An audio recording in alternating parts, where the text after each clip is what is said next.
jeudi 3 juin 2010.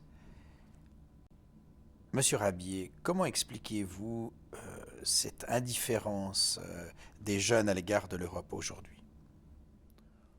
Oh, très simplement, parce que la plupart des jeunes, je pense aux garçons et aux filles, disons entre 18 et 25 ans, croient que l'Europe est faite. Quand je leur parle des histoires de Monnet, Schuman, a fortiori la Deuxième Guerre mondiale, les menaces de guerre froide, pour eux, si je leur parlais de la guerre de 100 ans, ça leur ferait à peu près le même effet. L'Europe est faite. Je pense à une de mes petites filles de 20 ans qui est à Paris, qui fait une grande école de statistique et d'économie. Bon, ben, elle a fait de l'allemand. Quand elle a envie d'aller à Berlin, ou elle a, je sais pas, des copains, des familles, amis, elle va à Berlin comme elle irait à, je sais pas où, à Lausanne. Encore qu'à Lausanne, il faudrait peut-être prendre des francs suisses. Mais pour elle, enfin, je pense à elle et à beaucoup d'autres, l'Europe, ça va de soi, c'est un acquis. Or, pour ceux qui, ce qui est mon cas, se battent pour l'Europe depuis 9 mai 50, je puis dire, il y a de l'acquis, heureusement, mais l'acquis a toujours besoin d'être défendu et le système politique européen en formation a toujours besoin d'être renforcé. La pensée Monnet-Schuman n'est pas périmée, c'est ma conviction. Alors comment faire pour la réactiver et pour Monnet redonner une motivation chez les jeunes? Monnet vous répondrait, si je peux me permettre de parler en son nom, ayant beaucoup travaillé avec lui, il faut savoir profiter des crises. Les crises, c'est une stimulation à aller de l'avant pour trouver des solutions, si possible, durables. Or, nous avons sous les yeux la crise de l'euro. Il est clair qu'on ne sortira de la crise de l'euro qu'en renforçant ce que les uns appellent timidement la gouvernance et ce que je serais porté à appeler un gouvernement économique, donc aussi avec des compétences en matière fiscale et autres, donc ayant des compétences politiques entre au moins les pays membres de la zone euro. On ne ferme la porte à personne, mais il faut au moins que ceux qui ont une monnaie commune aient une politique économique commune. Et une politique économique, c'est maintenant une politique tout court. Alors viendra qui veut. Est-ce que tous les membres de la zone euro y viendront? Probablement, si on le leur propose, c'est leur intérêt. Et ceux qui voudront s'y joindre après, même les Suisses, si un jour ils se décident, pourquoi pas, mais la porte leur sera grande ouverte. Mais l'Europe n'est pas achevée, elle est en cours. La déclaration Schuman parlait d'ailleurs des premières étapes vers un approfondissement de la coopération économique avec, à l'horizon, une fédération politique. Le mot était dans la déclaration du 9 mai 50, sans qu'on lui donne un contenu institutionnel précis. Mais il n'est pas pensable, Delors l'a dit, qu'on marche avec une jambe monétaire et qu'on ne marche pas avec une jambe économique. Alors beaucoup de jeunes n'en sont pas encore conscients, même des moins jeunes n'en sont pas conscients. Et alors, il est facile de dire ça ne marche pas, ça n'avance pas, mais qui fait pression sur ces parlementaires, notamment européens, mais aussi sur les parlementaires nationaux? Quand on va voter à Paris, à Londres, à Berlin ou ailleurs, est-ce qu'on se préoccupe aussi de l'attitude du gouvernement qui va être formé vis-à-vis de l'Europe?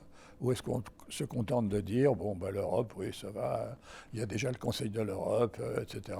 Mais l'Union européenne, ce n'est pas le Conseil de l'Europe, c'est beaucoup plus contraignant.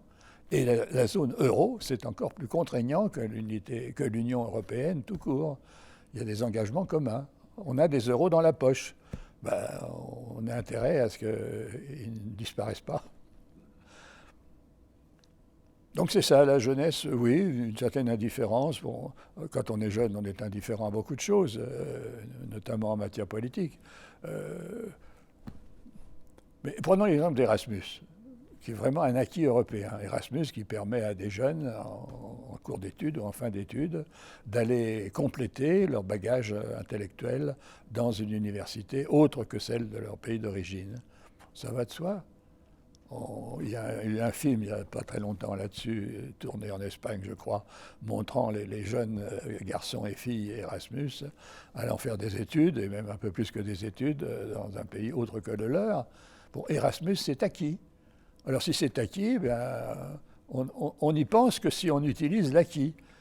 Mais on ne sait pas si l'acquis est fragile et s'il faut consolider et aller au-delà d'Erasmus, c'est-à-dire faire que dans nos enseignements, quelle que soit la matière, économie, droit, etc., il y a une place de plus en plus large aux affaires européennes à côté des affaires nationales et bien entendu dans le cadre des affaires mondiales. L'Europe n'est pas un îlot dans le monde, mais l'Europe doit être un moteur dans le monde. Monsieur Jacques-René Rabier, vous êtes né en 1919, c'est dire qu'il y a longtemps que cet éveil s'est fait chez vous, cette conscience politique, et notamment votre engagement vis-à-vis de l'Europe est une très longue histoire. J'aimerais qu'on aborde quelques grands pans de cette histoire à laquelle vous avez participé en tant qu'acteur, je dirais, acteur très très proche de cette évolution, de ce développement autour de Jean Monnet. Vous êtes né en 1919 à Paris. Quel était votre milieu familial? Mon père était directeur, enfin il a fini sa carrière, il est mort en 1939 comme directeur d'une agence de Crédit Lyonnais. Il a fait toute sa carrière en partant du bas de l'échelle sociale, je ne dis pas du plus bas, mais du bas de l'échelle sociale. Lui-même était né en 1979, il avait perdu son père à 3 ans, je crois, donc sa mère avait eu des moments très difficiles. Il a commencé à travailler à 14-15 ans, tout de suite après le certificat d'études, et il a fait toute sa carrière dans la banque en commençant au plus bas du guichet, si je puis dire, et il a suivi des cours, etc. Et il a fini sa carrière comme directeur d'une agence du Crédit Lyonnais, une des plus grosses agences de Paris. De sorte qu'après sa mort, c'est une parenthèse, le Crédit Lyonnais, enfin le directeur général m'a reçu en disant « Monsieur Rabier, c'était en 1939, après la mort de mon père, si un jour vous voulez entrer au Crédit Lyonnais, les portes vous seront ouvertes. » Mais à ce moment-là, je terminais le droit et Sciences Po, et ce n'était pas du tout ma vocation de faire de la banque, moi c'était le service public. Et 39 après, ce fut 40. Alors un point encore dans ma jeunesse, puisque vous me questionnez là-dessus, c'est en lien avec l'Europe. Dans ma famille, sans être nationaliste, les Allemands n'étaient pas des amis. Mon père avait fait la Première Guerre mondiale. Ma grand-mère me racontait quand j'étais petit, c'est des histoires qu'on aime bien raconter aux enfants, que sa propre mère avait mangé du chien pendant le siège de Paris. Vous savez, si ça frappait un gamin de 6-7 ans de savoir que la grand-mère de sa grand-mère avait mangé du chien pendant le siège de Paris. Quand j'ai commencé mes études secondaires, il fallait choisir une langue, anglais ou allemand. Mon père m'a dit, prends l'allemand, en cas de guerre, ce sera plus utile. Voilà l'atmosphère, encore une fois, sans nationalisme, mais ceux qui étaient de l'autre côté du Rhin, c'était des ennemis historiques et potentiels. Et j'ai vécu dans cette atmosphère, encore une fois, qui était l'héritage de siècles d'opposition entre les deux rives du Rhin. Et qui, malheureusement pour vous, allait se révéler une fois encore Alors ça s'est révélé encore avec le deuxième puisque moi j'ai été appelé donc le 1er mai 40 aux armées, avec ma classe d'âge, et j'ai rejoint l'école de Saumur le 1er mai, au tout début du mois de mai, et on commençait à faire des manœuvres, ce qui est normal dans une école de formation de futurs officiers. Et puis les nouvelles sont arrivées très vite.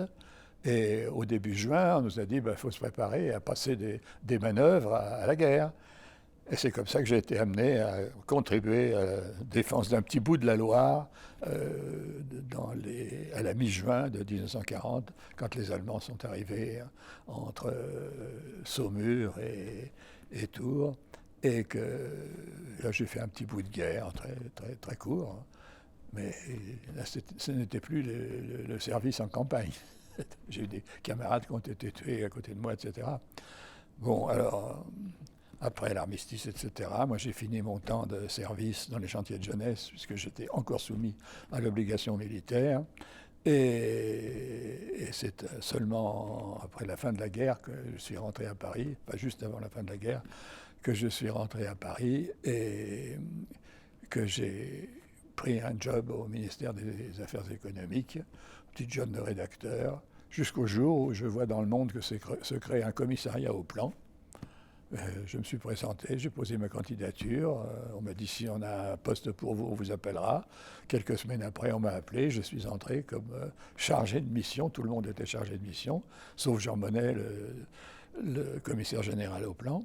Et j'ai commencé mon petit travail de rédacteur, de lire les rapports, les résumer, essayer de rendre clair ce que les experts avaient écrit, puisqu'au commissariat au plan, comme vous savez, c'était un organisme d'État qui dépendait directement du Premier ministre, président du Conseil, comme vous êtes à l'époque, et il y avait 20 ou 25 commissions qui étudiaient les différents aspects de l'économie française pour rééquiper, moderniser et rééquiper l'économie française.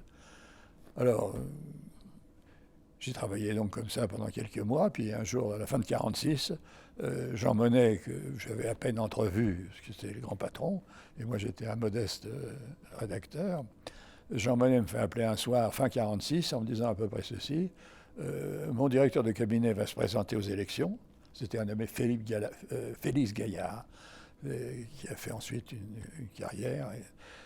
Monnet me dit donc, Félix Gaillard va se présenter aux élections, il sera élu, j'ai besoin d'un directeur de cabinet, je vous prends.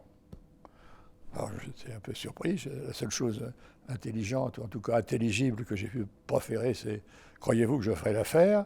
Et Monnet m'a répondu avec la simplicité qui le caractérisait, « Mais si vous ne faites pas l'affaire, je vous le dirai. » Il ne me l'a pas dit, mais il m'a dit « Vous vous installez dans le bureau à côté du mien, et vous voyez tout ce qui entre, tout ce qui sort. Si, encore une fois, je ne veux pas vous voir dans mon bureau, je vous dirai non, mais vous assumez. » Aujourd'hui, avec le recul, comment vous expliquez très sincèrement les raisons pour lesquelles Monnet vous a choisi?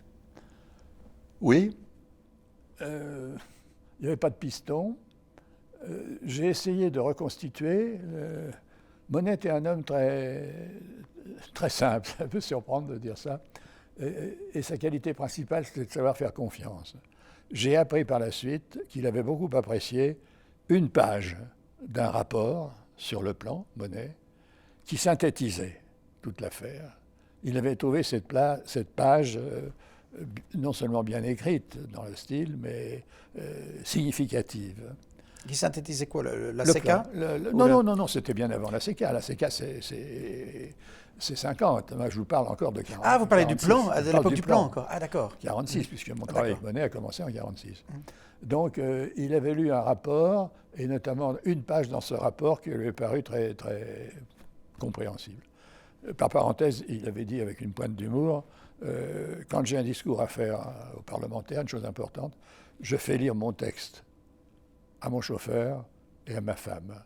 Si tous les deux ont bien compris ce que je veux dire, les parlementaires comprendront. C'est l'humour. Donc, Monnet, qui ne me connaissait pas plus que ça, il a dû me dire, mais qu'est-ce qui a rédigé ça? C'est bien écrit, ça. Je suppose que sa femme et son chauffeur avaient dû comprendre. Et alors, on lui a dit, c'est un petit rabier, un jeune rabier qui est au deuxième étage de la rue de Martignac. Bon, il a dit, faites-le venir, et voilà. Bon, très, très simple, très simple. C'était pas du tout un homme de hiérarchie, etc. Il faisait confiance. Et quand il avait fait confiance, c'était du solide. J'ai comme ça travaillé avec lui depuis 1946 jusqu'à ce qu'il quitte la haute autorité, puisque je l'ai rejoint après à Luxembourg, un peu par hasard, en tout cas, sinon par hasard, du moins parce qu'il m'a fait demander. Moi, j'avais l'intention de rester à Paris. J'étais jeune marié, bon. Et il s'est trouvé qu'en 1952, je n'avais pas suivi Monnet à Luxembourg quand il a été président de la haute autorité. Il s'est trouvé que j'avais une mission à Metz à la Toussaint de 1952. Étant à Metz, ma femme m'avait accompagné pour une fois, je suis monté jusqu'à Luxembourg pour dire bonjour aux amis. J'avais beaucoup de collègues qui étaient déjà à Luxembourg. Je tombe sur Monnet qui me dit, mais qu'est-ce que vous faites? Je dis, vous savez, monsieur, je suis toujours au plan, j'ai besoin de vous, il faut que vous restiez. Je ne peux pas rester comme ça du jour au lendemain, mais débrouillez-vous. Je vais d'ailleurs téléphoner à mon successeur, Étienne Hirsch, qui était commissaire au plan à la succession de Jean Monnet. Je vais lui téléphoner, il faut qu'il vous libère. Alors tout de même, j'étais un peu flatté. Mes hésitations antérieures s'étaient évanouies. J'étais un peu flatté que Monnet tienne à m'avoir encore auprès de lui. Et j'ai négocié d'arriver le 1er janvier 1953. Je suis donc entré au commissariat au plan le 1er janvier 1953. Alors, si vous êtes d'accord, on va peut-être revenir sur les débuts. Donc, 46, hein, c'est à partir de là que... Oui, 46, le plan Monet. Voilà, justement, lorsque vous êtes chargé de mission, là, j'aimerais que vous parliez un petit peu de vos débuts de travail, et notamment les premiers contacts que vous avez eus avec Jean Monnet au niveau du quotidien, du travail quotidien. Un homme très direct, très exigeant, très respectueux des personnes.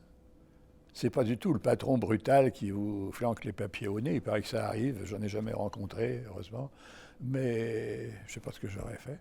Mais Monnet était toujours extrêmement courtois, mais très exigeant. Un exemple que je cite souvent. Rabier, est-ce qu'un matin, il arrivait généralement assez tard le matin parce qu'il demeurait en dehors de Paris et il se promenait le matin en réfléchissant et il arrivait au bureau, non sans nous avoir téléphoné, en fin de matinée. Ensuite, on travaillait jusqu'à 8h, 9h le soir, etc. Un matin quelconque, Rabier, est-ce que j'ai signé cette lettre? Je ne sais plus à qui, un ministre quelconque. Oui, monsieur, vous l'avez signée hier soir. Est-ce qu'elle est partie? Oui, monsieur, elle est certainement partie. Assurez-vous qu'elle est partie, assurez-vous qu'elle est arrivée, et téléphonez à son principal collaborateur pour me dire s'il l'a lue. C'est ça les exigences de Monnet. Une lettre, il fallait non seulement qu'il l'ait signée, qu'il en soit sûr, mais qu'il soit sûr que le destinataire l'avait reçue, il l'avait lue. Bon, il y avait peut-être une forme d'un peu humoristique dans son propos, mais ça illustre bien. Ça. Pour lui, il n'y avait pas de détails. Il fallait que tout soit conforme à ce qu'il souhaitait. Quand on préparait un discours, j'ai vu ça après à la CK, quand on préparait un discours pour le Parlement, on se réunissait avec quelques collaborateurs autour de lui la veille au soir pour préparer le discours. Il savait ce qu'il voulait dire, mais il ne savait pas toujours comment le dire. Alors on faisait des rédactions successives. Il y a des discours qui ont été préparés comme ça, entre 4 heures du soir et 9 heures du soir, jusqu'au moment où je lui disais, monsieur, maintenant il faut boucler, parce que les interprètes doivent faire le discours avant demain matin à 8 heures, pour pouvoir qu'ils puissent le lire.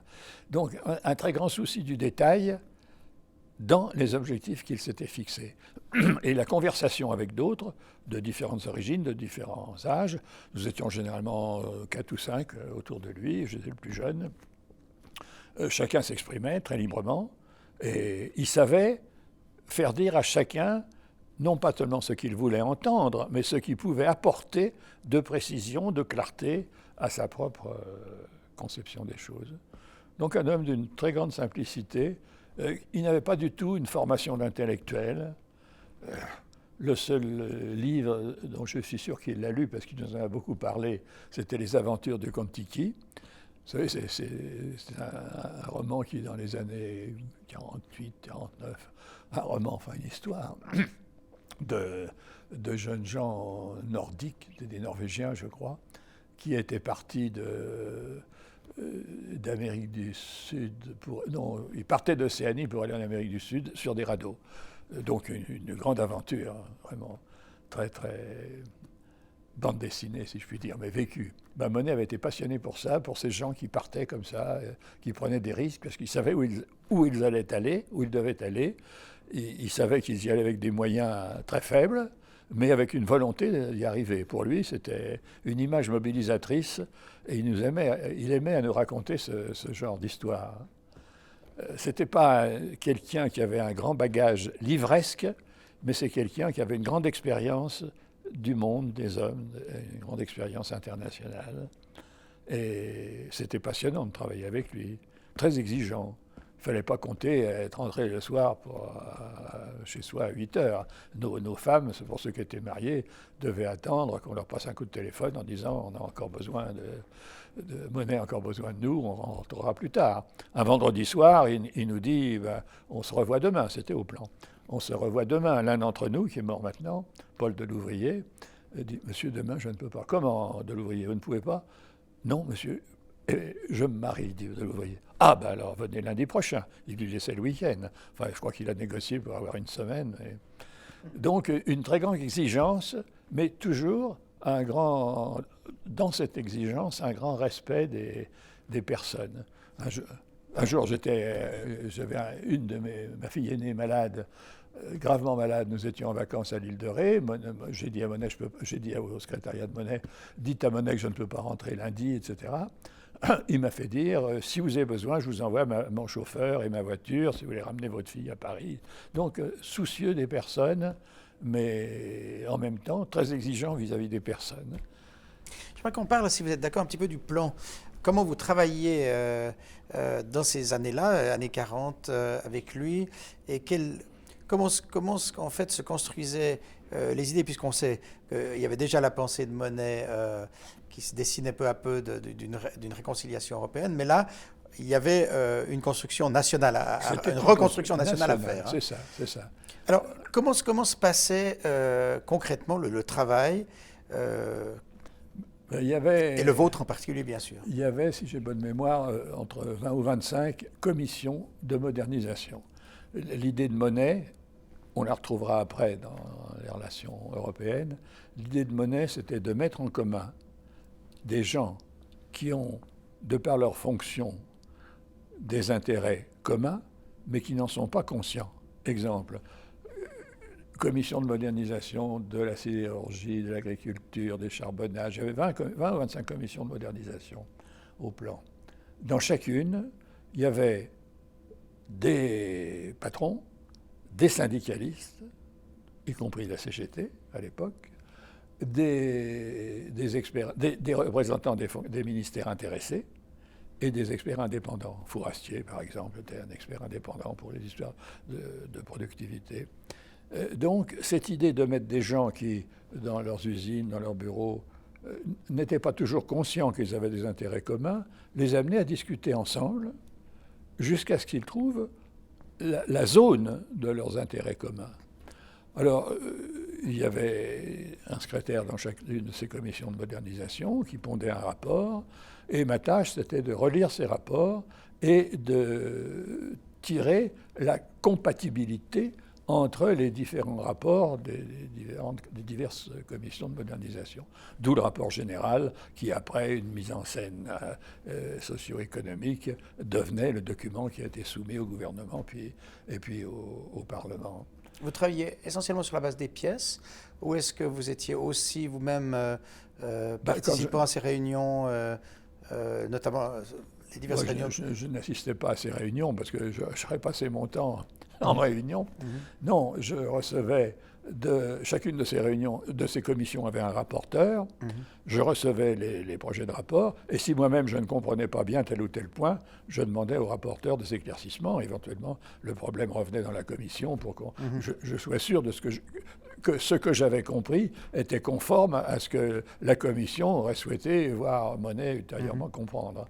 Alors ces rapports, ensuite, ont convergé dans un document d'ensemble où, paraît-il, la page 33, que j'ai en grande partie rédigée, et où, semble-t-il, la page 33 frappait Monet à sa clarté, son style. C'est une grande force. C'est ce que je dis toujours à mes enfants. Apprenez beaucoup de choses, mais apprenez à bien écrire dans votre langue. Pas de la fioriture, pas de la littérature, pas du tape à l'œil, mais essayez de vous faire comprendre par des personnes qui ne sont pas familiarisées avec ce que vous voulez leur exposer. C'est une force.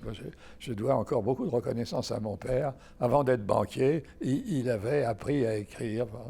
Il avait rencontré dans ses toutes jeunes années un académicien qui est oublié maintenant, qui s'appelait Jules Lemaître. Et il était passionné de bien écrire et il m'a transmis cette force. Voilà, ça m'a accompagné toute ma vie. Quand j'étais au lycée, en 5e, j'ai créé un petit journal pour mes copains du lycée. Et ce souci d'essayer d'écrire simplement ce que l'on a soi-même conçu et se faire comprendre sans fioriture.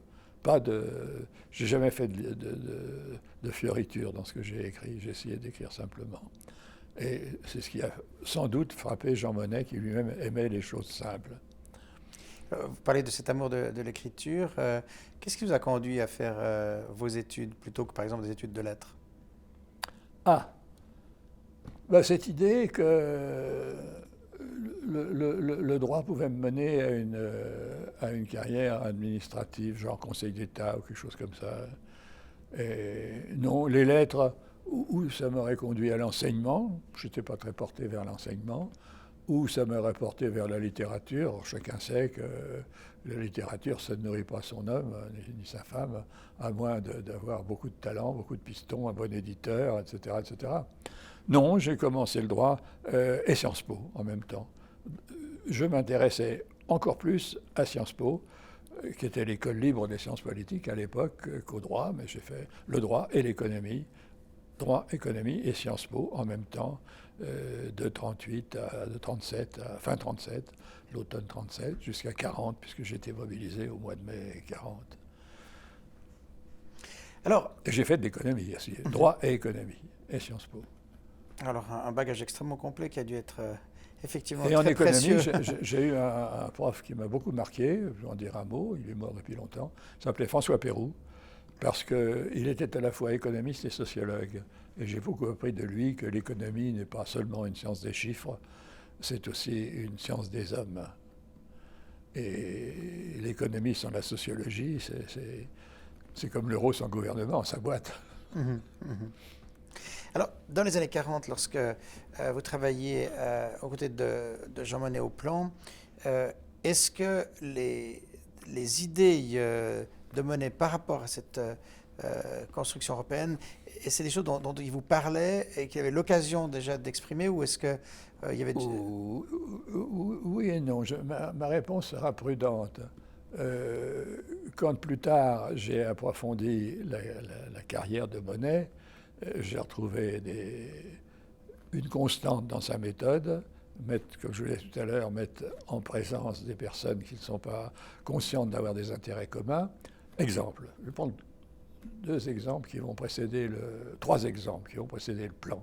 Je reconstitue ça a posteriori, parce que je n'en étais pas toujours conscient en travaillant avec Monnet. Je reviendrai tout à l'heure à l'Europe et le plan.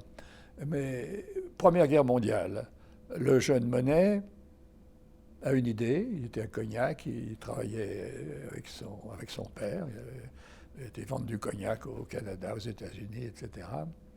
Et il est frappé, dans le début de la Première Guerre mondiale, de ce que les navires français et britanniques qui reviennent des États-Unis, chargés d'approvisionnement d'hiver pour la guerre, il n'y avait aucune liaison entre eux, de sorte que les Allemands pouvaient torpiller à tour de rôle les convois britanniques et les convois français. Alors l'idée de Monnet, il l'a proposé au gouvernement de l'époque, l'idée de Monnet c'était que les Allemands et les Français et les Britanniques s'entendent pour faire des convois communs avec une protection commune. Bon, j'insiste pas, c'est dans les mémoires de Monnet. Deuxième exemple, juin 40. Monnet est à Londres en juin 40. Je vous dis ça tout à l'heure, une petite anecdote sur Monnet, De Gaulle et juin 40. Monnet est à Londres en juin 40 et au moment où la France est envahie, où les Britanniques se demandent s'ils ne le seront pas aussi, Monnet a une idée qu'on pourrait qualifier d'idée folle, mais enfin, il faut la remettre dans le contexte historique de l'époque. Il obtient, après le 18 juin, de Churchill et de Gaulle, qu'ils co-signent un appel à une union entre le Royaume-Uni et la France pour poursuivre la guerre. Parlement commun, état-major commun, etc., etc. Donc une intégration. De juin 40, tout de suite après le 18 juin,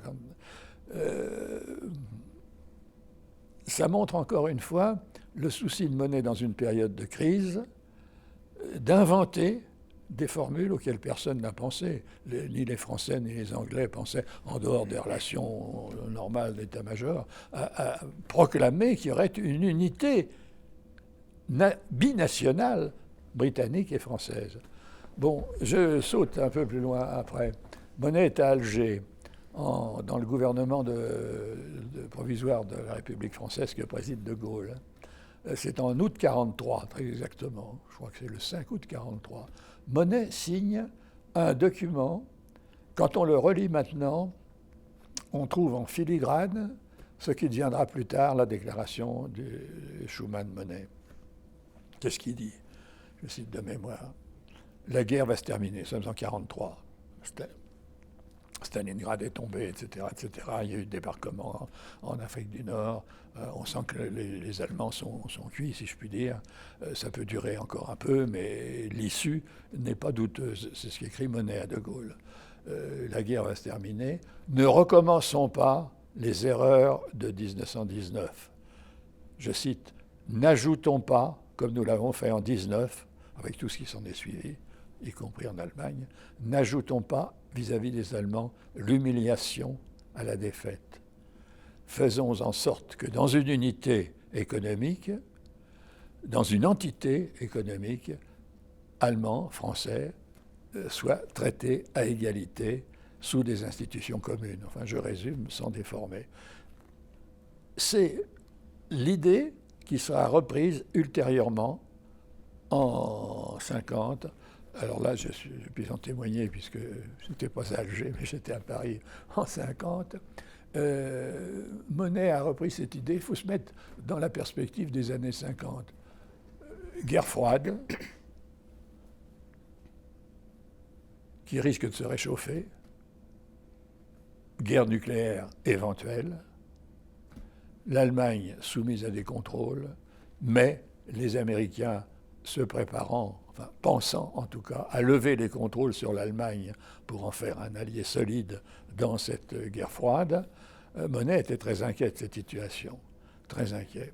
D'où cette idée de reprise de longue méditation, cette idée de proposer quelque chose de nouveau, c'est-à-dire de traiter l'Allemagne à égalité avec la France devant faire les premiers pas, et ouvrir ce système de gestion de ressources de base comme le charbon et l'acier, à la fois pour leur importance économique et symbolique, dans une construction ouverte aux autres pays d'Europe qui voudraient s'y joindre.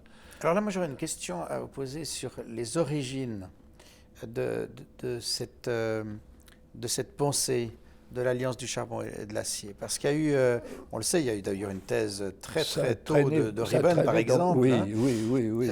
Dès la fin de la guerre, Ribben fait partie des gens qui réfléchissent sur le plan économique à cela. Alors, quand vous arrivez en 1946, est-ce que vous avez vent de cette idée que la sidérurgie et le charbon pourraient former une alliance, enfin je veux dire, être en tout cas une base sur laquelle... Non, je sais que l'idée avait traîné depuis longtemps. Les industriels, en tout cas, pensaient à des cartels, notamment dans le domaine de l'acier. Il y avait eu différents travaux aux Nations Unies, etc., mais ça n'avait pas dépassé le rôle des commissions d'experts. À ma connaissance, bien que l'idée ait flotté de faire quelque chose en commun, il n'y avait pas eu cette idée de base de créer, disons, des institutions, et pas seulement des cartels, donc des institutions de droit public, pour gérer des industries comme le charbon et l'acier. Ceux qui préconisaient des cartels le faisaient dans quel but? Est-ce que c'était déjà un but comparable à celui qui a ensuite... C'était un but économique plus économique, politique. Excusez-moi, il n'y avait pas il n'y avait pas encore une application politique éventuelle. Non, il y avait d'une part des industriels qui parlaient cartel, des commissions d'experts à Genève et ailleurs qui parlaient entente, pour ne pas prononcer le mot cartel. Et alors, il y avait pas mal de militantisme après la guerre, de militantisme, rapprochement avec l'Allemagne, etc. Il y avait eu des réunions, il y avait des fédéralistes, etc. Mais il y avait d'une part des groupes d'intérêt qui pensaient en termes d'intérêt, ce qui est respectable, et d'autre part des groupes d'idéologie qui pensaient en tant qu'idéologie. J'ai beaucoup de respect pour les militants fédéralistes, même de l'époque. Ils ont joué leur rôle, probablement. Mais appliquer une pensée politique, donc la recherche d'institutions, à une première étape en vue d'une unité plus large, voire la déclaration du 9 mai, et éventuellement d'une fédération européenne, cette idée, c'était faire sortir du domaine ou des intérêts immédiats ou des rêves et des idéologies pour construire quelque chose qui pouvait mobiliser les parlements, et les gouvernements et les parlements. Alors, Monnet avait fait, c'est intéressant de le rappeler, dans les années 48, si j'ai bonne mémoire, il faut préciser dans ses propres mémoires, Monnet avait eu des entretiens discrets, pour ne pas dire secrets, enfin maintenant ils sont rendus publics, avec son homologue britannique. Il y avait un planning bureau auprès du gouvernement britannique. Monnet a eu des entretiens. Et au cours de ces entretiens, il avait proposé à ce collègue britannique une planification, entre guillemets, n'est-ce pas ? Ce n'est pas des planifications au sens soviétique du mot, mais disons une mise en contrôle des industries britanniques et françaises, y compris à commencer même par le domaine des industries lourdes, et faire en sorte que nos deux pays, la Grande-Bretagne et la France, se développent sur des mêmes bases de gouvernement économique. Bon, et puis les Anglais n'ont pas marché. Il y a eu des rapports, on doit encore trouver ça dans les archives, mais les Britanniques n'ont pas marché. Ils pensaient en termes de... Même quand on parlait des États-Unis d'Europe, Churchill, 1946, il pensait pour les continentaux. Pas nous. Nous avons le Commonwealth, c'est ça nos États-Unis. Alors ces conversations entre Monnet et ce Britannique, dont je n'ai pas le nom à l'esprit maintenant, mais c'est dans les mémoires de Monnet, c'est resté sans lendemain. Alors, par contre, excusez-moi. Oui. Par contre, le fait de songer à ce que cette alliance soit une des premières dalles de la construction européenne, construction à quel moment, d'après vous, intervient cette idée au fond, l'idée originelle de la CECA, lorsqu'on ne fait pas seulement du cartel, mais lorsqu'on essaie vraiment de se dire que ça va être la base, une base pour la paix, au fond, l'idée où on lie, au fond, cette alliance. La paix. Oui, à quel moment dans l'histoire, à votre avis, est-ce que l'idée germe? Nous devons nous situer au début de l'année 50, au printemps de l'année 50. Il devait y avoir une grande conférence à Paris le 10 mai, si je ne me trompe, enfin tout de suite après la date sur laquelle nous reviendrons tout à l'heure. Il devait y avoir une grande conférence internationale avec les Américains, les Britanniques, les Français. Et les Américains, dans ce climat de guerre froide, devaient proposer la levée des contrôles alliés sur la Ruhr, sur l'Allemagne, et notamment sur la Ruhr et sur la Sarre. Les Français étaient très inquiets. Les Britanniques aussi, mais vis-à-vis des Américains, ils ne savaient pas comment se positionner. Monnet était très inquiet de cela. Il était bien renseigné, il avait beaucoup d'amis aux États-Unis et en Angleterre. Et il sentait les Français, singulièrement Schuman, qu'il connaissait depuis que Schuman avait été ministre des Affaires économiques, il avait eu à suivre les affaires du plan. Bon, sans qu'ils se voient et qu'ils fussent vraiment en coopération quotidienne, Monnet, avec Schuman, en plus ministre des Affaires étrangères, était non seulement un honnête homme, mais un homme qui se posait des questions sur l'Allemagne, la France, lui-même étant de culture franco-germanique. Et Schuman devait donc participer au nom du gouvernement français à une conférence à la mi-mai 1950 et prendre une position. Laquelle ? Est-ce qu'il fallait résister aux Américains ? C'est toujours difficile.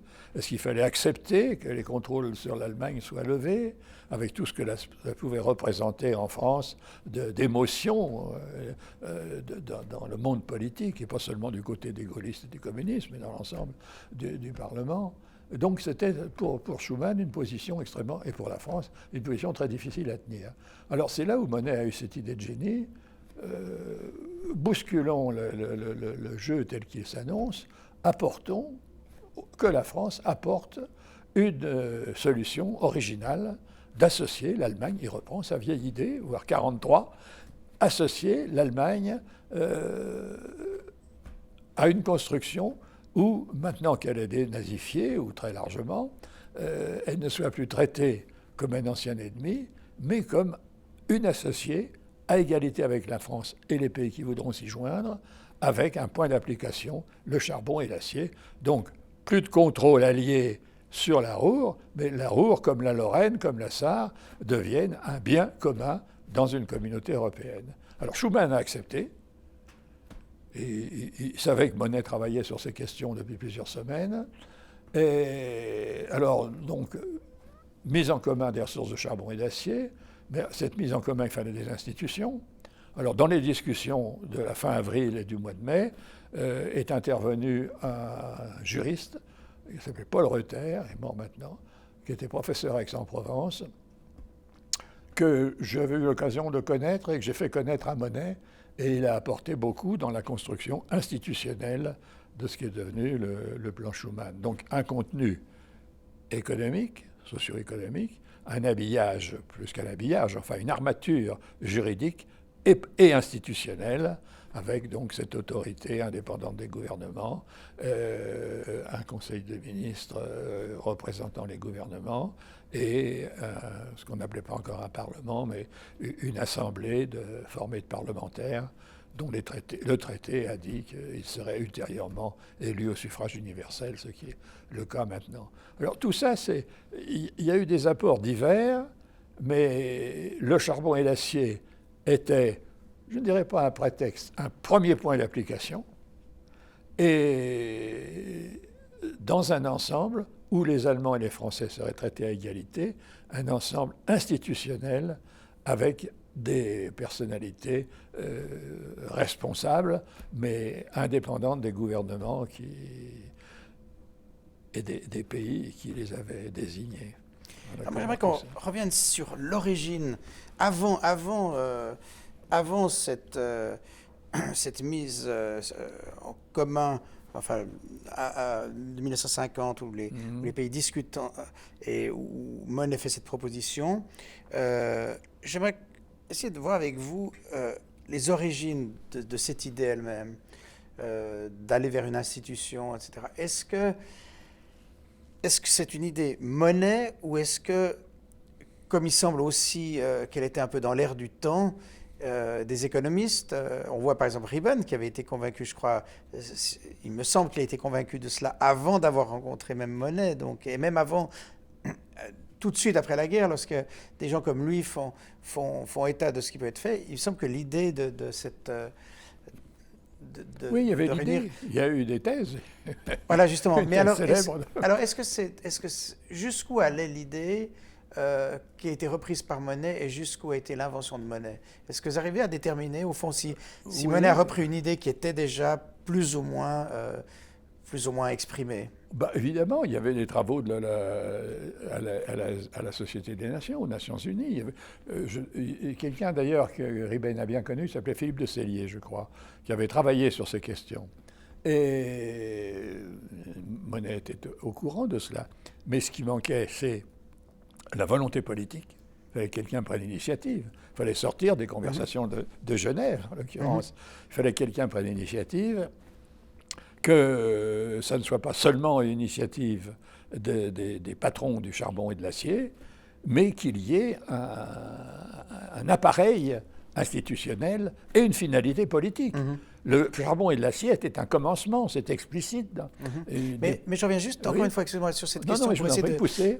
Juste pour essayer de comprendre si, pas seulement l'idée je dirais, supranationale, mettre en commun le charbon et l'acier, mais l'idée qu'elle pouvait être un élément de reconstruction de la paix, donc avec une fonction éminemment politique, institutionnelle.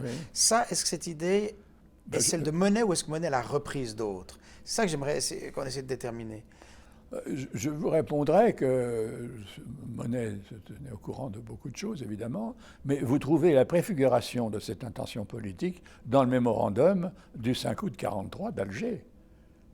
Alors que la guerre n'est pas terminée, que l'Allemagne est en train de perdre du terrain.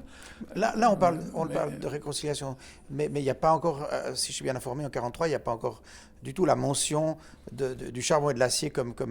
Non, mais il y a l'apport des travaux sur le charbon et de l'acier qui sont apparus après la fin de la guerre, et l'apport d'une réflexion sur l'Allemagne et la France et la paix, et tout ça dans une vue politique d'institutions communes. Et ça, l'apport de Monet, c'est vraiment l'apport des institutions communes pour gérer ce marché, une autorité indépendante qui gère ce marché. Mais excusez-moi encore une fois, est-ce que les institutions, est-ce que l'idée de mettre et de créer des institutions politiques, est-ce que c'est une idée Monet ou est-ce que Monet reprend des conseils ou des projets qui sont étudiés notamment dans le cadre de la Société des Nations à peu près à cette époque? Je crois qu'il faudrait vérifier là, dans les archives de la Société des Nations, mais les idées étaient éparses. Il manquait quelqu'un pour les réunir. Il y avait les gens qui pensaient en termes d'union des industries, donc de marché, et il y a des gens qui pensaient en termes de fédéralisme européen. Il y avait des travaux en France et ailleurs, en Italie, avec des gens qui sortaient des prisons mussoliniennes. Je pense à un militant très connu, dont le nom reviendra tout à l'heure. Mais José Gasperi? Non, il n'était pas. C'était un homme politique, mais il n'était pas élu. Non, un militant fédéraliste qui a été emprisonné à Ventotene par le fascisme et que nous avons connu. Il est même venu, je crois que c'est après 40, il est venu passer quelques semaines au commissariat au plan pour nous apporter son expérience. Mais non, Monet a eu l'art de relier des courants divers et de profiter d'une conjoncture où tout le monde était dans l'incertitude. C'est vraiment la pensée profonde de Monet, il l'a dit et écrit, quand il y a des problèmes urgents et que personne ne sait pas, je synthétise, lorsque personne ne sait par quel bout les prendre, il faut apporter le projet simple qui ne donne pas entièrement satisfaction à tous, mais qui permet de franchir des murailles de l'histoire apparemment fermées. Donc, les historiens peuvent dire oui, il y avait des idées à Genève, il y avait, depuis la Société des Nations, depuis 1930, Stresemann, Briand, on parlait d'une union entre les Allemands, les Français et les autres. Churchill, en 1946, les États-Unis d'Europe, on en a déjà parlé. Mais Monet, qui n'était pas un idéologue, quand il voyait que les temps pouvaient être mûrs pour apporter une solution concrète à des inquiétudes concrètes et, disons, à faire une brèche dans une impasse, il cherchait quelle était la personnalité politique qui pouvait emporter le morceau. Monet était un homme qui avait une pensée politique, mais ce n'était pas un homme politique au sens courant du mot. Il n'a jamais cherché à être élu, il cherchait toujours la personne qui pourrait porter son idée. Il avait essayé avec De Gaulle en 1943. Je crois que De Gaulle n'a jamais réagi au mémorandum d'Alger. Il a tenté sa chance avec Schuman, qui a réagi, ministre des Affaires étrangères. Le président du Conseil de l'époque, Georges Bidault, il était destinataire de la note que fin avril ou début mai, Monet a envoyée à Schuman. Donc cette note qui était le projet de déclaration, la 7e version, voire le livre publié par la Fondation. Au livre bleu. Et lorsque Monet a envoyé ce mémo à Schuman avec la mention « définitif », il l'a envoyé à Bidault. Bidault ne l'avait pas lu. Bidault a dit après Monet « mais vous auriez dû me tenir au courant ». Monet lui dit « mais je vous ai envoyé le texte en même temps qu'à Schuman ». Schuman savait que Monet préparait quelque chose, mais Bidault était président du Conseil, il avait reçu le texte en même temps.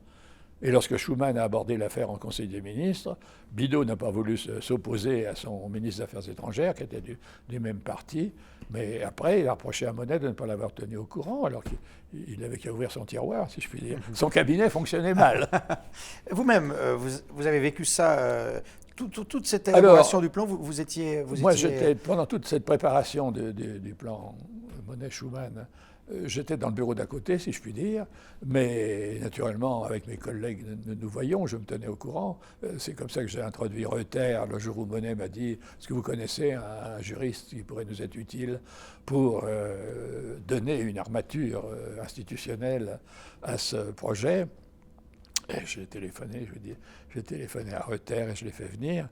Il a joué un très très grand rôle dans l'élaboration de la partie institutionnelle du plan dit Schuman. Mais le plan a été élaboré dans le plus grand secret. Le cabinet de Schuman était associé. Le directeur de cabinet de Schuman venait voir Monet. Il savait que nous travaillions. Mais vous étiez dans le secret, vous? Ah, je savais qu'il se préparait quelque chose, oui, je ne connaissais pas les détails. Vous n'avez pas participé du tout à cette élaboration? Non, je ne participais pas à cette élaboration. C'était dans le bureau d'à côté, c'était essentiellement autour de Monet, Hirsch, Uri, Delouvrier et quelques autres collaborateurs, enfin une toute petite équipe. L'écriture aujourd'hui, sauvegarder ces diverses versions de ce plan, est-ce que c'est tout de la main de Monet ou est-ce que Monet lui-même se faisait rédiger Monet n'écrivait rarement. Il prenait des notes, voir les archives à Lausanne. Monet n'aurait jamais pu écrire un long... Ce n'était pas sa formation. Il pensait beaucoup, notamment en se promenant le matin, mais il fallait qu'il ait autour de lui des personnes qui recueillent, éclaircissent et écrivent sa pensée. Alors après, il réagissait sur ce qu'on avait écrit de lui, et d'autres re-rédigeaient une version améliorée. Non, ça ne colle pas, ça, dans beaucoup de circonstances, pas dans l'élaboration du plan Schuman. C'était moi le petit jeune qui devait me taper la dernière version que finalement Monet acceptait parce qu'on était pris par le temps. Mais un discours à une assemblée, et il y avait souvent 4-5 versions, et le plan Schuman c'était la même chose. Il y a je ne sais pas combien, il y a 4-5 versions jusqu'à ce que Monet ait mis définitif lorsque le document a été envoyé à Schuman. Mais vous disiez, ça s'était fait dans le plus grand secret ou est-ce que vous étiez... Le plan Schuman? Oui, je savais qu'il se préparait quelque chose de très très important. Parce que dans les couloirs... vous avez... Est-ce que je comprends bien? Oui. Vous avez participé à la rédaction de ces versions? Non. Vous-même? Non. Les quelques collaborateurs qui travaillaient autour de Monet, c'était, je vous l'ai dit, Hirsch, Uri... Hirsch, l'avocat donc, hein? L'avocat? Non, il n'était pas avocat, Hirsch. Non? Il était l'adjoint de Monet au commissariat au plan. C'était un ingénieur de formation. Ah, d'accord. Ingénieur de formation qui avait été dans l'industrie avant de partir dans la résistance. Il avait été avec Monet à Alger, je ne sais où. Et ils étaient vraiment en très étroite collaboration. Pierre Uri, que je connaissais depuis pas mal de temps, était un agrégé de philo qui avait fait de l'économie, un homme extrêmement intelligent et plein d'idées, et quelques autres.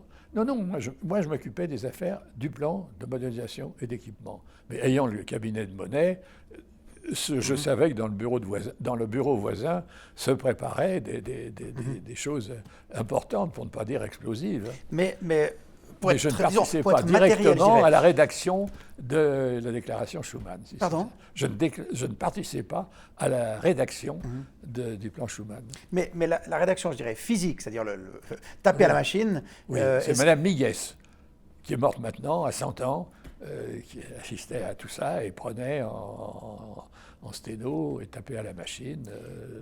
Elle tapait à la machine sous dictée, mais qui n'était pas une dictée de Monet. C'est pas Monet qui dictait ça, si je comprends bien. Non, c'était ses rédacteurs proches, oui, c'était l'un ou l'autre, qui eux ont élaboré. Donc les versions signées par Monet n'ont pas été rédigées par lui, en fait. Non. Mais il suivait à la virgule près. D'ailleurs, voir le bouquin de Lausanne, les annotations de Monet, jusqu'à ce qu'il ait mis def, avant de l'envoyer à Schuman. Et c'est la version... la seule modification a eu lieu en France au Conseil des ministres, où René Maillère a fait ajouter le développement de l'outre-mer. Qu'est-ce que vous saviez, vous, de ce plan qui s'élaborait, avant qu'il soit envoyé chez Schuman? Qu'est-ce que vous-même vous en saviez? Il vous en parlait quand même un petit peu, Monet, ou...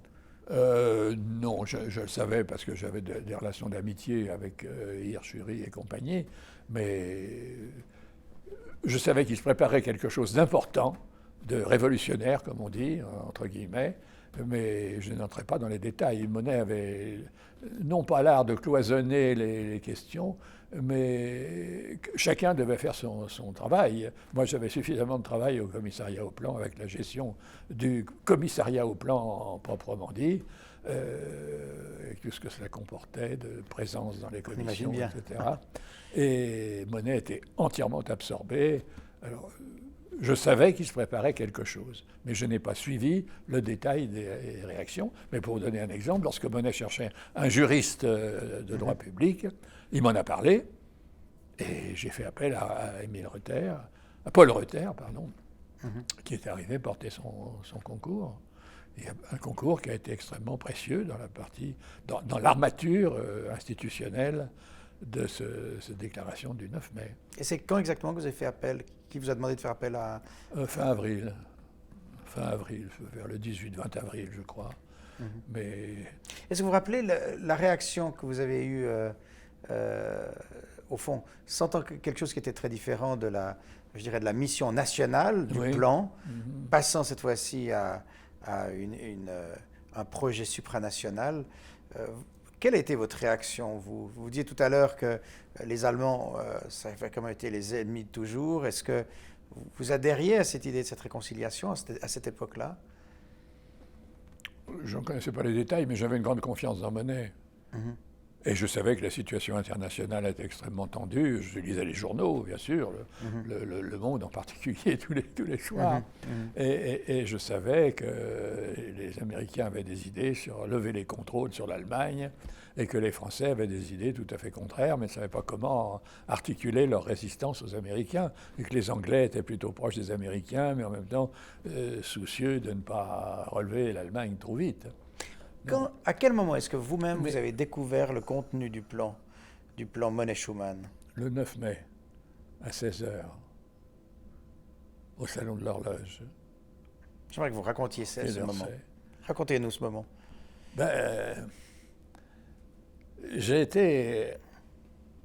Je m'attendais à quelque chose de révolutionnaire, entre guillemets, et j'avoue que j'ai été comblé. Le père Schuman, d'une voix un peu, comment dirais-je, tremblotante, c'est beaucoup dire, hésitante un peu, une voix pas très affirmée, a lu sa déclaration, à laquelle il attachait une très grande importance, puisque lui avait compris que c'était une bouée de sauvetage pour lui. Et l'avant-veille, il avait envoyé à Adenauer, avec un de ses collaborateurs, et un petit mot en allemand, en même temps qu'il lui envoyait le texte, un petit mot personnel en allemand. Et lorsque Schuman a fait sa proposition au gouvernement français, le 9 mai, il savait déjà par téléphone que les Allemands étaient d'accord. Donc, lorsque Schuman a pris la parole, je n'avais pas encore le texte en main, puisqu'il a été remis aux journalistes. Moi, à ce moment-là, je m'occupais de la presse au cabinet de Monet. Et il a été remis aux journalistes donc, dans la soirée, après la conférence de presse. Et, par parenthèse, la conférence de presse, il n'y avait même pas de photographe. Il n'y avait évidemment pas de caméra, il n'y avait pas de photographe.